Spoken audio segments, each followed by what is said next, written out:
Hello my friends, it's the Game Boy Geek here, and today, cute mastermind pets are locked in a nuclear war to the death. You'll be crafting missiles using set collections of rockets, warheads, and explosives, and devastating opponents with various combinations to be the last player standing. This party-style game encourages players to form social alliances, be deceitful, and to backstab one another. Pet Evil is a social and strategic card game where players fight for world domination. It's for 2 to 6 players, plays in 15 to 30 minutes, and is for ages 8 and up. It's on Kickstarter right now, so I'm going to show you how the game works, and I'll see you on the other side.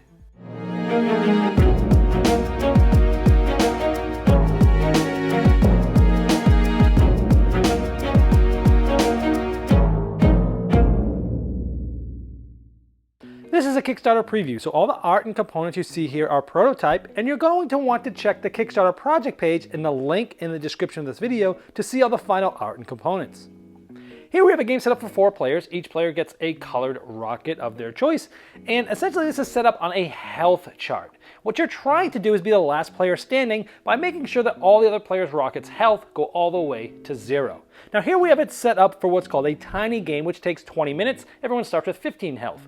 Or you can have a mean game which takes 40 minutes and it would start here, or you could have an epic game that would last about 60 minutes. Now everyone starts the game with a hand of cards. The cards you can look at, but you don't show anybody else. And over the course of the game, players are going to take turns in clockwise order. They're simply going to draw a card, then there's a supply phase, a command phase, and a scrap phase. Then it goes to the next player's turn. So when drawing a card at the beginning of your turn, you'll draw that card from the top of the component deck. Then you'll move to the supply phase where you must do one of these things, either an extra draw, which is just taking another card off the top of the components deck, or a scrap draw. Each of these is a scrap pile. And so you could just, instead of taking an extra draw here, you could take one of these, like maybe say, okay, I'll just take this red warhead. And by the way, if this ever gets empty, it gets refilled by the top of the component deck. Now instead of, during the supply phase, doing an extra draw or taking from the scrap pile as we showed previously, you could steal from another player, which essentially is picking a player and stealing one of those cards randomly from them, but you cannot steal from someone who has less cards than you. And the last possible option is to trade. Again, you're only doing one of these during your supply phase. Now to trade, you can trade a card from your hand with a card from anybody else's hand. Now you both have to agree and you'll do the trade, but you can actually lie. You can say you're gonna give him one card and give him something different. So you might say, hey, you know what? I'll give you a blue explosive and you give me a red rocket. Okay, well, let's trade. But you're working out the trades and trying to build alliances. You're also saying, hey, you know what? Let's trade and let's work together and let's not attack each other. And you're sort of building social alliances with them. After you've taken a single supply action, then you don't have to, take one command action. The first possibility is to attack. When you attack, one of the things you could do is shoot a missile at somebody. Now to do that, you need a warhead, an explosive, and a rocket. In this case, we have all 3 of the same color. They're all red, and the red color has a certain icon just in case you're colorblind. So there's 3 types of missiles. Here we have a clean missile because they're all the same color. And it's going to do 4 damage because we have 1 explosive.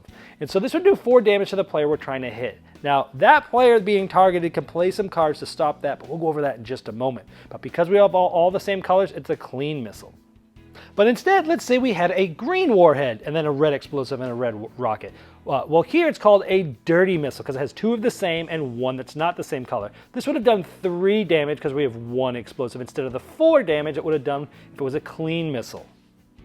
But let's say we had 3 different colors. We had a green warhead, a red explosive, and a green rocket. This would be a dud missile. It would still do damage too if we had 1 explosive.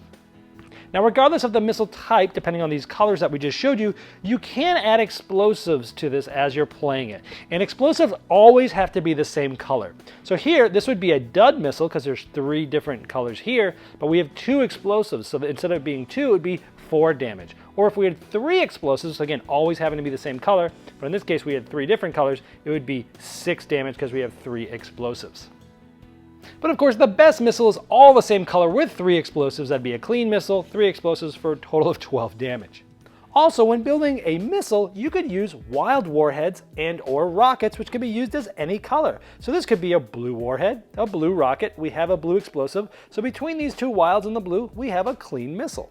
Now remember, after you construct a missile and then declare which player is your target, that player does have an option to play some instant cards. They could play Shelter, for example. If you're targeted by a missile, you can reveal this card and discard it to prevent half the damage, rounded up. Or you could play a Deflection, which essentially chooses a new target for a missile targeting you, but you can't choose the player who targeted you unless there's only 2 players remaining. So let's say we hit the yellow player for 4 damage with a clean missile with 1 explosive. They would go down 4 in their health, and you would discard all cards here, and any cards, if used for those instant actions, would also get discarded here. Now, when performing your optional command action, we were talking about attack, and we showed you a normal missile. Well, you can shoot a nuke. Now, this is hard to do because there's only 2 of each of these cards in the deck. And if you build it with a nuke warhead, a nuke explosive, and a nuke rocket, when you hit somebody, it does 10 damage to them. And not only that, it does 5 damage to each adjacent player sitting next to them, which means if you hit somebody that you're sitting next to with a nuke, you're going to lose 5 damage. But you still could play some of those other action cards that we mentioned earlier. Like even if you hit somebody with a nuke and they were sitting next to you and you'd lose 5 damage, you could still play a Shelter card to sort of block half of that, rounded up. In addition to that, the player who is directly hit by the nuke will take this radiation marker. Now at the end of their turn, which is the end of the scrap phase, every player is going to lose 2 health. But instead of attacking with a missile or a nuke, your command action could be to play a health pack which simply restores 4 health points for you. Or instead you might play a treaty card, which essentially makes it so that you can't be targeted by any missiles or steal actions until your next turn. When it becomes your next turn, you simply just discard this. And then you'd go to the scrap phase. You discard down to 7 cards. If you happen to have a radiation marker at this point, everybody loses 2 health. And then possibly you'd fill up the scrap piles. Because at this point, if there's 3 cards in a scrap pile, they get discarded and a new one comes out to fill it. Now during the game, if the draw pile ever gets completely empty, there'll be a Wasteland card there, and if this is the case, the player who revealed this would take one of those radiation markers. Remember, at the end of their turn, everyone loses 2 health for the rest of the game. Essentially, you'd shuffle the discard pile to make a new draw pile on top of this. Now the last card I haven't shown you yet is the Evil Pet card. Everyone starts with one of these in their hand. Now when you receive this from either trading with somebody or stealing from somebody, you essentially take 5 damage. Now remember, when you're trading, someone could be like, yeah, I'm going to give you a blue rocket, and they give you an evil pet. You'd have to take 5 damage. But you can spend this as an instant action, your own pet card, to essentially counter an evil pet card that you received. Or you can use it as a command action to deal 2 damage to any player and then discard this card. That's the game. If you eliminate all other players to 0 health and you're the last one standing, you win. Well, there you have Pet Evil, and as I showed in the overview, it's easy to learn and play, and creates memorable moments by forming alliances with other players, only to later break those alliances, and also by stealing from players to get parts and hitting them with missiles. Now, if you'd like to see all the final art, components, and all the different pledge levels available, you can click the link below me in the description of this video, and it will take you directly to the Kickstarter project page, and I'm sure the creators of Pet Evil would love your support.